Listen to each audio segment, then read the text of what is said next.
Initially, when humans were still in the phase of human animals, those you know as the Fae, the fairies, came. So it was roughly around 100,000 years before human animal. The fairies were here, and they settled here. They came from a certain part of Orion, certain planetary system in the Orion constellation. They created their own societies and continued to develop in the way that they have been developing. Now, they watched what was going on and they were helpless to intervene because Fae societies are not based on technology, they're not technologically based.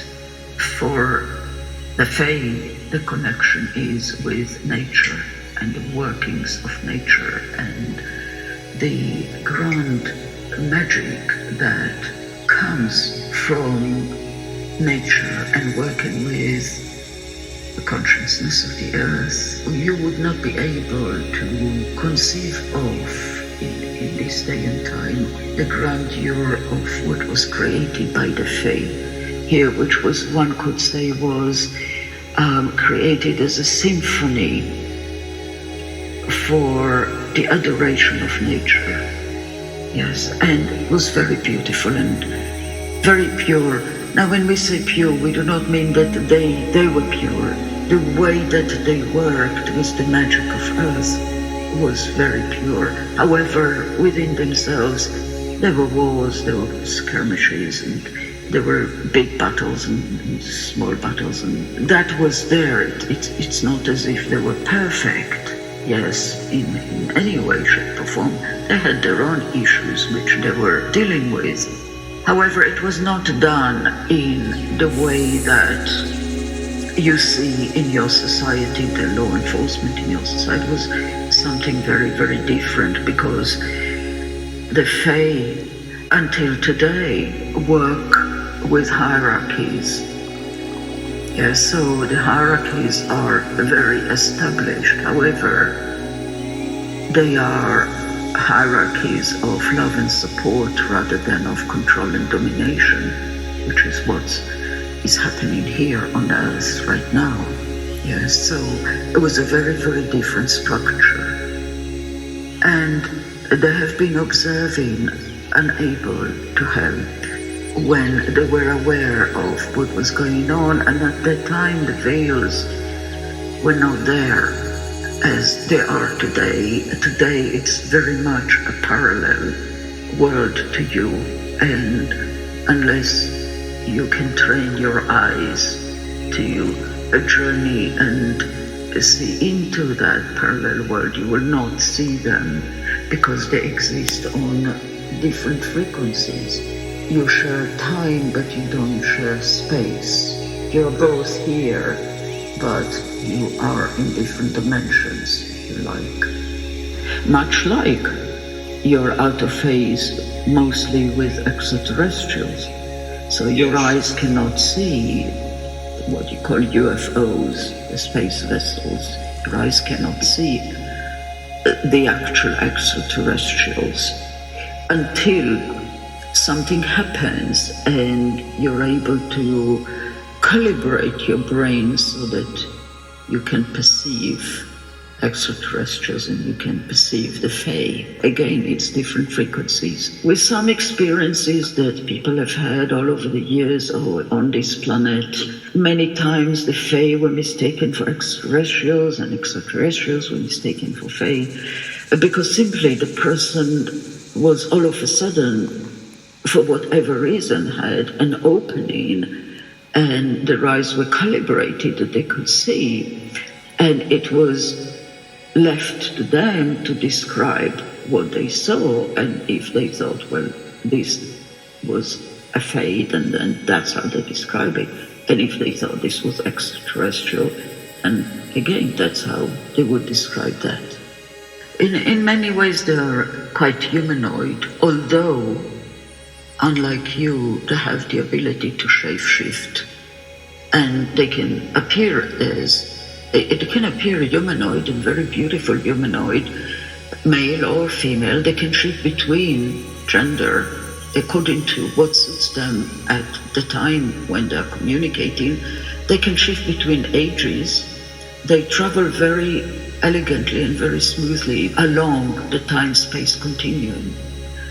And they can shift between being very old one moment and then the dialogue changes and all of a sudden they would appear as a child, and they might all of a sudden, in the same dialogue you're having with them, in the same interaction, they might look like they are completely humanoid, and then they might have a snake skin all of a sudden, or they might appear as an animal.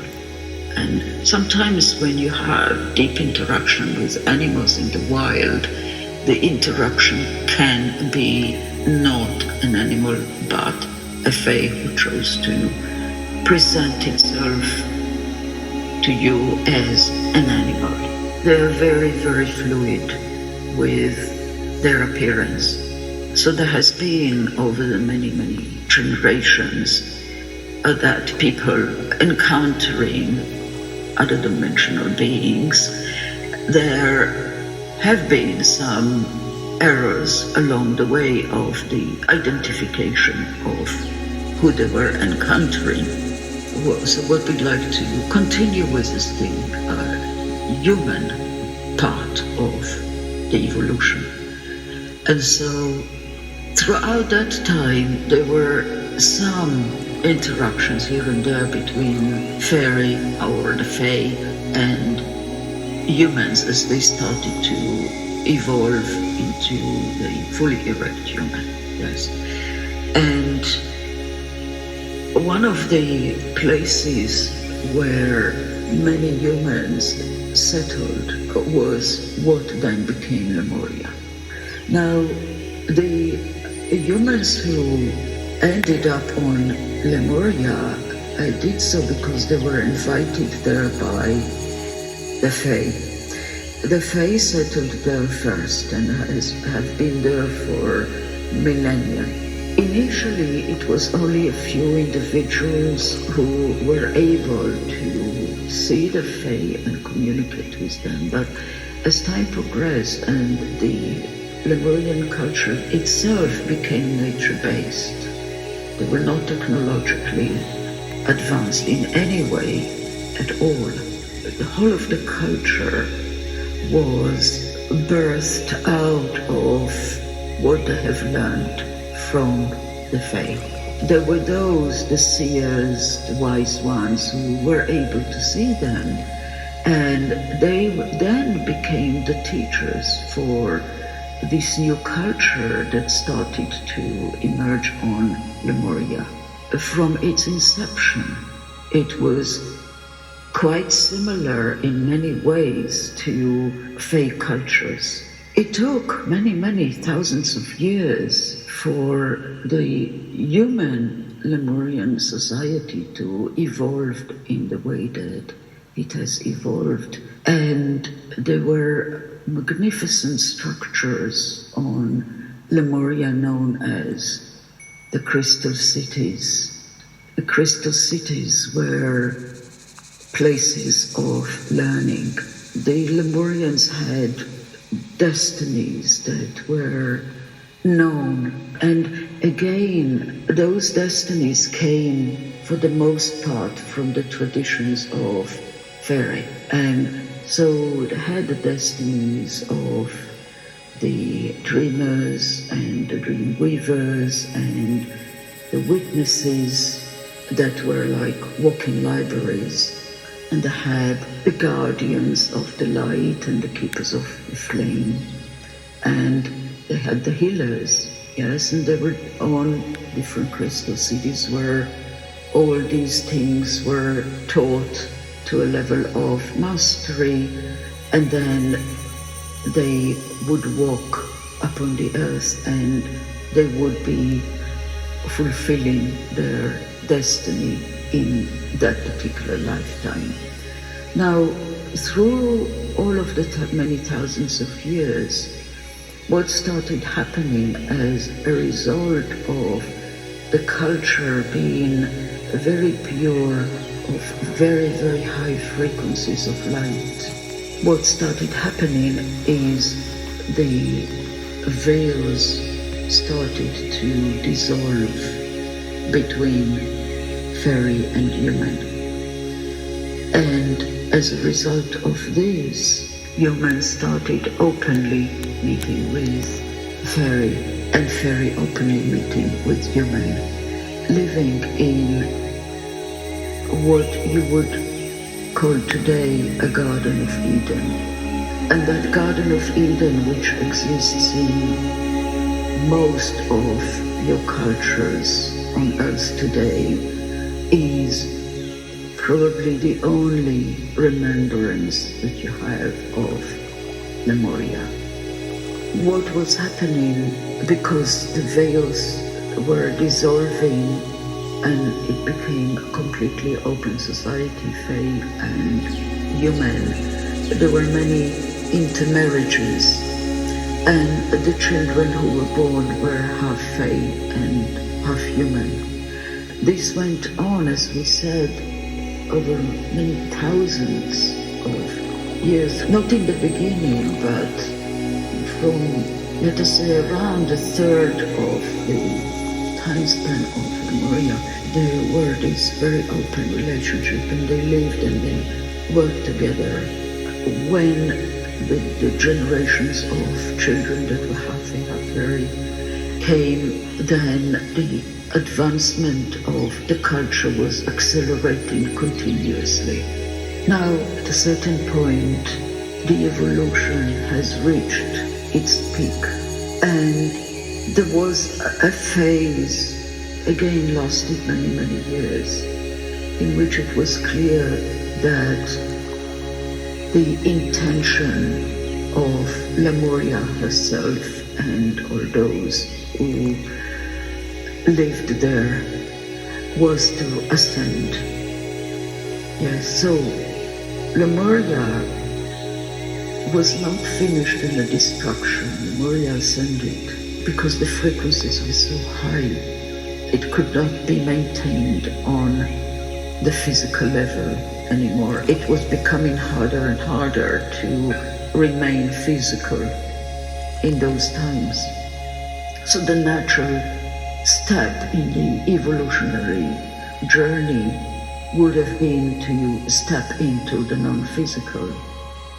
They were evolved enough to understand what was going on, and they knew, they were wise enough to know, and they were given, each one of them, including the Fae, who were so enmeshed, the cultures with each other. It became one culture, and they knew for many, many generations that this was coming. Humans on Lemuria lived for a much longer time. They would live to sometimes 400 years, 500 years, and so on. So when we speak in generations, it's generations that last 500 years or more. And so there was a lot of time to sit with the idea and to allow it to percolate and to decide and choose. Now, many of them loved the earth and felt that they could not say goodbye and continue on the non-physical solely. There were many of the Fae who decided that no, that was not for them. They wanted to stay. But they had a long time to arrive at this choice. And when they decided to stay, they went out exploring. They went to different places around the earth and saw what was there and where would be the most suitable places for them, for their energy, because they knew once they decide to stay, they were not going to wake up in the next lifetime knowing everything that they knew in Lemuria. They knew that there is going to be the forgetting, and hoping that one day they would remember that Garden of Eden called Lemuria.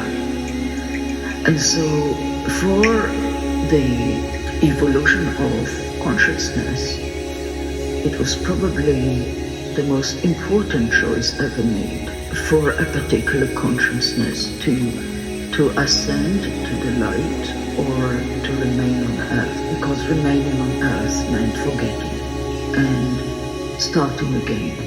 It was the great love that they had for earth that was the main reason for them to stay here on earth.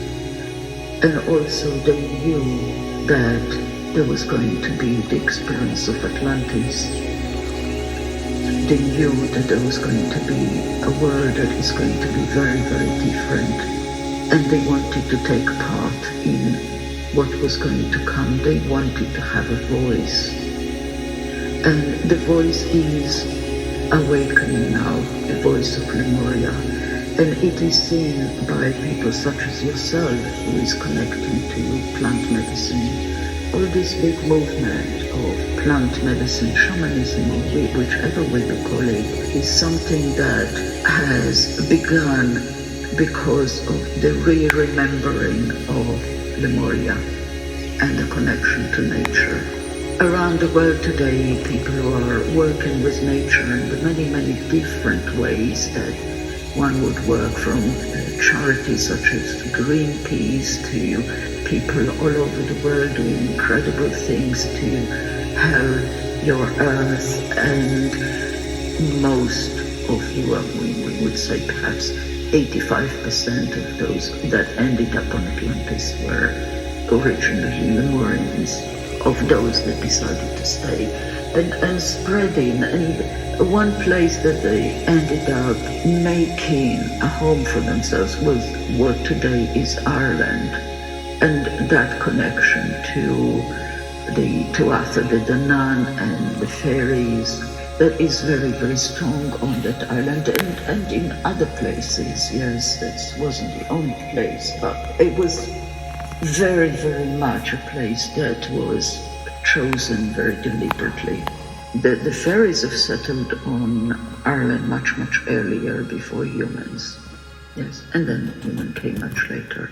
The story of Lemuria must be remembered.